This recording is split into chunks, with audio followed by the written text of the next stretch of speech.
Olá, boa tarde para você no ar o Tarouba Esporte. Hoje é terça-feira, dia 2 de dezembro. Muito obrigado pela sua companhia, por esse ano que a gente vivenciou juntos. E hoje o programa começa no ritmo da velocidade. Afinal de contas, no fim de semana lá em Brasília teve a penúltima etapa da Stock Car, teve uma vitória do Nelsinho Piquet, mas essa prova definiu os dois postulantes ao título da temporada. Definição dos pilotos que vão a Interlagos com chances de título e festa brasiliense na capital federal. Este é um resumo da 11ª etapa da temporada 2025 da Stock Car, que aconteceu no reformulado Autódromo de Brasília. Nos treinos livres de sexta-feira, Bruno Batista e JP de Oliveira se envolveram em um forte acidente e foram hospitalizados. JP teve algumas fissuras e teve alta na sexta-feira mesmo. Bruno Batista também teve fissuras em vértebras, costela e um polegar e foi liberado no sábado. Na corrida sprint, os três primeiros que cruzaram a linha de chegada foram Ricardo Zonta, Júlio Campos e Cacá Bueno. Porém, a vitória ficou com o líder do campeonato, Felipe Fraga, seguido por Arthur Leite e Nelsinho Piquet. No domingo, Piquet já mostrava emoção antes da largada, já que era o pole position, e realmente o domingo era dele. Largou muito bem, não deu chances a ninguém, cruzou a linha de chegada em primeiro. 13 e 14 de dezembro. Estas são as datas da superfinal da Stock Car 2025. Felipe Fraga ou Gaetano de Mauro? Logo, logo, vamos conhecer o campeão da maior categoria do automobilismo brasileiro. Já é campeão da Stock Car, é o líder do campeonato, 856 pontos, seguido pelo companheiro de equipe, o Gaetano de Mauro, 742 pontos. Deixa eu seguir aqui nesse ritmo de velocidade, porque no fim de semana também teve Fórmula 1, com a penúltima corrida da temporada. E olha, disputa pelo título embolada no Grande Prêmio do Catar. A vitória foi do Max Verstappen, holandês da Red Bull. E teve um erro de estratégia da McLaren, o que embolou o campeonato. Então, próximo fim de semana tem a última etapa do calendário da Fórmula 1 em Abu Dhabi, o circuito de Yas Marina. Lando Norris, líder do campeonato, 408 pontos, 8 de vantagem então para o Max Verstappen, que busca o 5º título, ele que soma então 396 pontos. E o terceiro colocado também, piloto da McLaren, o australiano Oscar Piastri, ele que soma 392 pontos. Então, fim de semana tem a definição do campeão da Fórmula 1 lá em Abu Dhabi. Vou agora falar de futsal, porque o Brasil hoje de manhã entrou em quadra. Olha as fotos das meninas brasileiras, goleada de 6-1 sobre o Japão pelas quartas de final da Copa do Mundo de Futsal Feminino da FIFA. O Brasil então, olha a Luana aí que fez um gol hoje, jogadora do Stein Cascavel. O Brasil então está nas semifinais da Copa do Mundo lá das Filipinas, joga na próxima sexta-feira contra a Espanha, valendo vaga na decisão do próximo domingo. A outra semifinal vai ser entre Argentina e Portugal. O Brasil, então, chegou a 25 gols nesta Copa do Mundo, 100% de aproveitamento, 4 vitórias em 4 jogos. Deixa eu seguir falando de futsal, porque eu quero já mostrar os primeiros reforços do Cascavel Futsal, anunciados aí do fim de semana para cá. Esse, então, é o Caio Nunes, jogador de 22 anos. Foi o último reforço anunciado, o terceiro. Ele que jogou no Ampere, jogou também no Blumenau. Tem mais reforço do Cascavel Futsal, já anunciado para a temporada de 2026. Esse é o Caio Dantas, jogador que jogou no Umuarama, também de 22 anos. E o primeiro reforço oficialmente anunciado foi o Gabriel, ele que jogou no Sport Futuro de Toledo, atleta de 21 anos. Então esses 13 jogadores vão se juntar aos 10 atletas remanescentes da temporada passada, já começando a formar o elenco do Cascavel Futsal para 2026. Ele que segue sob o comando do técnico David Hedson para a temporada que vem. E deixa eu aproveitar o assunto Cascavel Futsal, porque se o time profissional já encerrou as atividades em termos de competições, as categorias de base ainda estavam em atividade. Ontem teve um jogo entre Cascavel Futsal e Sport Futuro pelas quartas de final do Campeonato Paranaense da Série Ouro Sub-20, só que não deu para o Cascavel Futsal, um empate em 1-1 no tempo normal, depois uma derrota nos pênaltis por 7-6, aí o goleiro do Sport Futuro de Toledo colocando o time na próxima fase da competição estadual. Hoje quem joga é o time Sub-17, 7h30 da noite tem um jogo contra o São Mateus, jogo de ida das quartas de final no Ginásio da Neve, é a base do Cascavel Futsal ainda em atividade. Daqui a pouco eu vou falar de Campeonato Brasileiro, E o Inter? Ai, meu Deus, será que os meus visitantes têm algum colorado perdido? Daqui a pouco o assunto, logo mais. Será que o Inter cai, se mantém na Série A do Brasileiro? Enfim, destaques do Colorado no Tarobá Esporte hoje.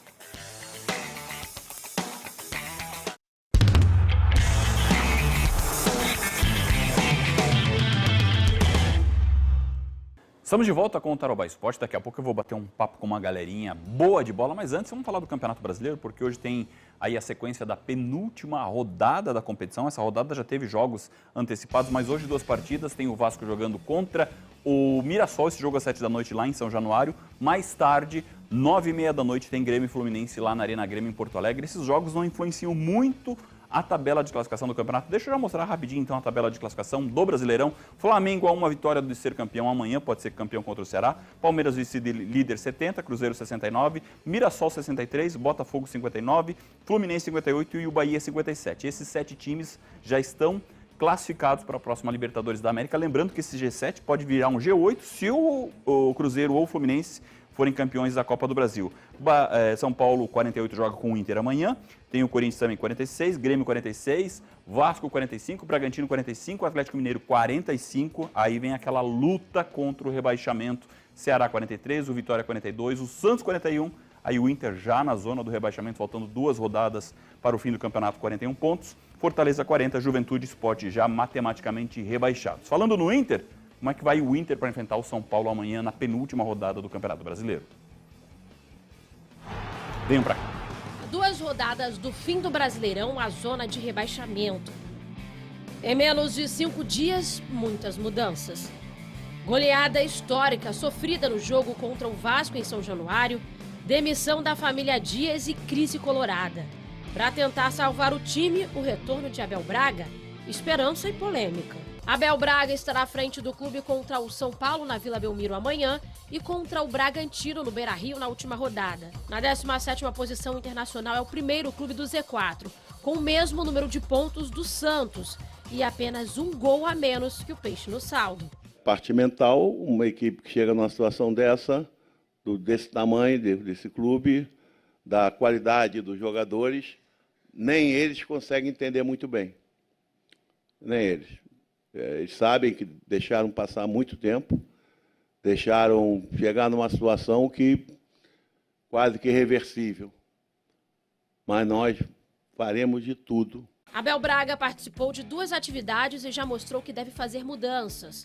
A equipe deve voltar a jogar com 3 zagueiros e 3 volantes. A delegação do Inter desembarcou ontem aqui em São Paulo e hoje os jogadores treinam às 4 da tarde aqui no CT Joaquim Grava do Corinthians. Será a última atividade do técnico Abel Braga antes da partida contra o São Paulo na Vila Belmiro. Com 46% de chances de queda, os gaúchos precisam vencer os 2 próximos jogos e torcer para que pelo menos um time fora do Z4 não atinja a mesma pontuação. Já qualquer outra forma de pontuação faria com que o Colorado dependesse ainda mais do tropeço de outros clubes. No pior cenário, em caso de derrota nos 2 jogos, a única alternativa seria contar também com que o Santos perca as 2 partidas e depender do saldo de gols para se salvar. Vocês sabem por que eu vim?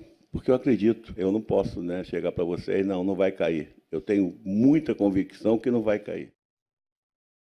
É a esperança do Colorado amanhã nessas 2 partidas finais do Campeonato Brasileiro. Por falar em técnico, deixa eu primeiro apresentar essa molecada aqui, a equipe do UFC, Resenha UFC. Mas antes, professor Marcelo, eu queria que você apresentasse os meninos que vieram aqui conhecer o estúdio do Tarobá Esporte, os estúdios da TV Tarobá. Muito bom dia, sejam bem-vindos você, a Luciane. Apresente os meninos para nós, por gentileza. Bom dia. Aqui nós temos os nossos atletas, o João, Renato, da direita para a esquerda, o João, Renato, o Renzo. Levantando a mão, lá. Isso. O nosso goleirão, Vitor, que ganhou como menos vazado. O capitão que está segurando o troféu, o Cauã. O Vitinho, nosso artilheiro da competição, E o Matheus, volantão do time. Professor, então, conta o motivo deles que eles participaram de uma competição lá em Palotina. Campeões do time Sub-15, professor? Isso mesmo. Nós fomos convidados, participar da Asfusca e fomos para lá. E lutamos até o final, saímos campeão da chave prata, com essa molecada aí. Fizeram bonito, representaram a cidade, muito bem representado, né? Que fizeram um bom jogo, um bom futebol, né? Mostraram o que eles gostam de fazer. Bom, então o Resenha UFC é uma equipe de futebol sub-15 vinculada ao projeto da CEPLAC. A Luciana é a presidente da CEPLAC. CEPLAC, muito boa tarde, seja bem-vindo. Explica para nós o que é esse projeto. Exato. A CEPLAC ela é uma associação onde que a gente tem 3 projetos, onde que a gente desenvolve a parte esportiva, a parte do social, né, dos voluntariados e a parte do artesanato. Então, nós trouxemos os meninos, porque na fase inicial de 13 a 17 anos, onde que eles têm praticado, né, geralmente as escolas de base vai ali até os 15 anos, e geralmente depois disso eles acabam não se desenvolvendo, né, não tendo mais onde jogar. E nós trazendo essa oportunidade de fomentar cada vez mais para eles e levar, quem sabe, até o amador, né, a categoria de base, e trazer esses meninos aí que estão se desempenhando, estão conseguindo conquistar. É o 2º campeonato nosso e o 2º pódio nosso já.